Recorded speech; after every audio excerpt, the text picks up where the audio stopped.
ইরানের সর্বোচ্চ নেতা আয়াতুল্লাহ আলী খামেনির মৃত্যু ঘিরে মধ্যপ্রাচ্যের রাজনীতি এখন এক ভয়ঙ্কর অনিশ্চয়তার ভিতর দিয়ে যাচ্ছে। কিন্তু সবচেয়ে বড় প্রশ্ন হচ্ছে, খামেনির দাফন নিয়ে এত ধোঁয়াশা কেন? কেন আনুষ্ঠানিক বিদায় অনুষ্ঠান ঘোষণা করেও সেটি পিছিয়ে গেল? প্রথমেই সবচেয়ে গুরুত্বপূর্ণ তথ্য, রয়টার্স জানিয়েছে 2026 সালের 28 ফেব্রুয়ারি এক জ্যেষ্ঠ ইসরায়েলি কর্মকর্তা রয়টার্সকে বলেন যে যুক্তরাষ্ট্র ও ইসরায়েলের হামলায় আলী খামেনি নিহত হয়েছেন। পরে ইরানি রাষ্ট্রীয় মিডিয়াও তার মৃত্যু নিশ্চিত করে। অর্থাৎ শুরুতে দাবি এসেছিল ইসরায়েলি সূত্র থেকে, পরে সেটি ইরানি সরকারি প্রচার মাধ্যম নিশ্চিত হয়েছে। এপি আরো বলেছেন, খামেনির মৃত্যু ইসলামী প্রজাতন্ত্রের ভবিষ্যৎ নেতৃত্ব নিয়ে তাৎক্ষণিক প্রশ্ন তৈরি করেছে। কারণ উত্তরসূরি নির্বাচনের সাংবিধানিক পথ থাকলেও বাস্তবতার মাটিতে পরিস্থিতি ছিল অত্যন্ত অস্থির। এবার আসি দাফন ও বিদায় অনুষ্ঠান প্রসঙ্গে। রয়টার্সের রিপোর্ট অনুযায়ী ইরানি কর্মকর্তারা জানিয়েছিলেন যে তেহরানে খামেনির মরদেহের প্রতি শ্রদ্ধা জানাতে 3 দিনের বিদায় অনুষ্ঠান হবে এবং জনগণ খামেনির জানাজায় উপস্থিত হতে পারবে। তবে একই সঙ্গে তারা এটাও জানায়, মূল জানাজা মিছিল পরে ঘোষণা করা হবে। অর্থাৎ প্রথম সরকারি বরাতেই বোঝা যাচ্ছিল ইরান রাষ্ট্র বিদায় অনুষ্ঠানে শুরু করতে চাইলেও পুরো দাফন প্রক্রিয়া তাৎক্ষণিকভাবে চূড়ান্ত করতে পারছিল না। তারপর আসে আরো বড় মোড়। বিবিসি জানায় যে 3 দিনের অনুষ্ঠান তেহরানে শুরু হওয়ার কথা ছিল সেটি পিছিয়ে দেওয়া হয়। সরকারি যুক্তি ছিল, এত বিপুল মানুষ অংশ নিতে চায়, সেই অবকাঠামো প্রস্তুতি দরকার। অর্থাৎ প্রকাশ্যে বলা হয়েছে ভিড় সামলানো ও আয়োজন প্রস্তুতির জন্য বিলম্ব করা হয়েছে। কিন্তু প্রশ্ন হচ্ছে, এটাই কি পুরো সত্য?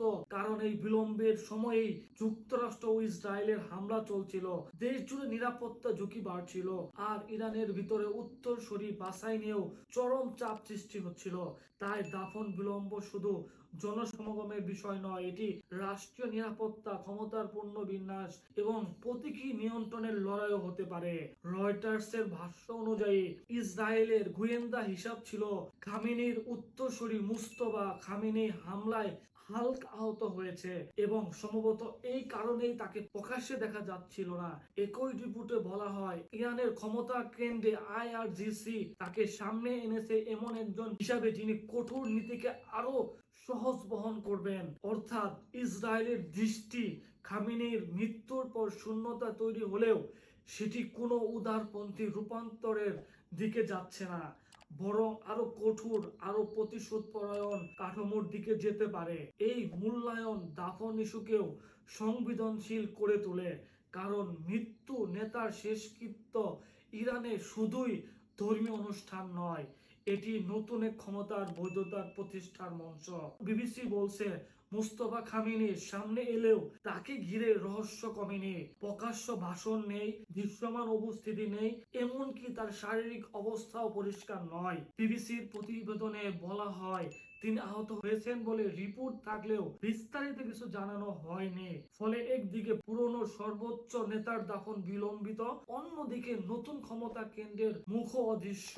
এই দৈত্য নিরাপত্তা গোটা ইরানি রাষ্ট্রযন্ত্রের অভ্যন্তরীণ চাপকেও সামনে আনে। এখানে একটি বিষয় খুব পরিষ্কার করে বলা দরকার, যাচাইকৃত আন্তর্জাতিক রিপোর্টগুলোতে মার্কিন বা ইসরায়েলি গোয়েন্দা সংস্থার পক্ষ থেকে খামেনির গোপন দাফন স্থান নিয়ে কোনো প্রকাশ্য নিশ্চিত ঘোষণা পাওয়া যায় না।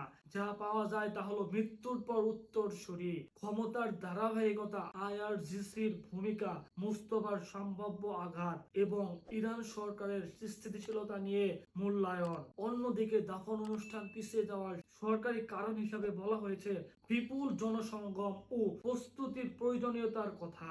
তাই সোশ্যাল মিডিয়া ছড়ানো নানা গোপন দাফন, রাতের আধারে দাফন বা বিদেশি গোয়েন্দাদের হাতে নির্দিষ্ট লোকেশন ধরনের দাবি এই মুহূর্তে যাচাইকৃত মূল ধারার রিপোর্ট দিয়ে প্রমাণিত নয়। কিন্তু প্রশ্ন থেকেই যায়, তাহলে দাফন বিলম্বের রাজনৈতিক অর্থ কি? আমার বিশ্লেষণে এর 3টি স্তর আছে। প্রথমত, নিরাপত্তা। যখন দেশ জুড়ে হামলা চলছে তখন সর্বোচ্চ নেতার শেষ যাত্রা নিজেই এক বড় টার্গেটে পরিণত হতে পারে। দ্বিতীয়ত, নিয়ন্ত্রণ। কে সুকা অনুষ্ঠানকে রাষ্ট্রীয় আনুগত্যের প্রদর্শনীতে রূপ দিবে সেটার ক্ষমতার প্রশ্ন। তৃতীয়ত, উত্তরসূরির বৈধতা। পুরনো নেতার মরদেহকে কেন্দ্র করে নতুন নেতার প্রতি অনুগত্যের দৃশ্য নির্মাণ করা হয়। আর এই কারণেই মার্কিন গোয়েন্দারা যখন বলছে শাসন ব্যবস্থা এখনো টিকে আছে, আর ইসরায়েলি পক্ষ যখন বলছে নতুন নেতৃত্ব আইআরজিসির নির্ভর ও সম্ভবত আরো কঠোর, তখন খামেনির দাফন কেবল শেষকৃত্য নয়, এটি ইরানের ভবিষ্যৎ ক্ষমতার দৃশ্যপট। সর্বশেষে এই খামেনির মৃত্যু ইরানের শক তৈরি করেছে, কিন্তু মার্কিন গোয়েন্দারা বলছে রাষ্ট্র ভেঙে পড়েনি। ইসরায়েল বলছে নতুন নেতৃত্ব দুর্বল দেখালেও বিপজ্জনকভাবে কঠোর হতে পারে। আর দাফন অনুষ্ঠান পিছিয়ে যাওয়া দেখাচ্ছে ইরান এখনো সুখ, নিরাপত্তা ও ক্ষমতা এই তিনকে একসঙ্গে সামলাতে ব্যস্ত।